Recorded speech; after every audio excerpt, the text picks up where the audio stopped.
এই ইন্দিরা গান্ধীর নেতৃত্বে প্রথম পাকিস্তানের কোমর ভেঙে দেওয়া হয়েছিল 1971 সালের যুদ্ধে পাকিস্তানকে শুধু পরাজয় করা নয়, আত্মসমর্পণ করাতে বাধ্য করার মধ্য দিয়ে।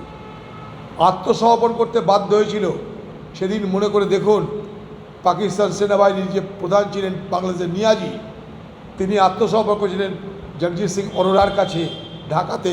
মনে করে দেখুন সেই দৃশ্য। চোখ বুঝে জুলফিকার আলী ভুট্টো সিমলা চুক্তিতে সই করেছিল, মনে করে দেখুন। পাকিস্তানকে সেদিন বাংলাদেশের স্বাধীনতা যুদ্ধের মধ্য দিয়ে, বাংলাদেশের মানুষকে সমর্থন করার মধ্য দিয়ে ইন্দিরা গান্ধী প্রথম বাংলাদেশের এই স্বাধীনতা যুদ্ধকে সামনে রেখে পাকিস্তান নামক যে জঙ্গি শাসক, যে সামরিক শাসক, তাদের কোমর তিনি ভেঙে দিয়েছিলেন।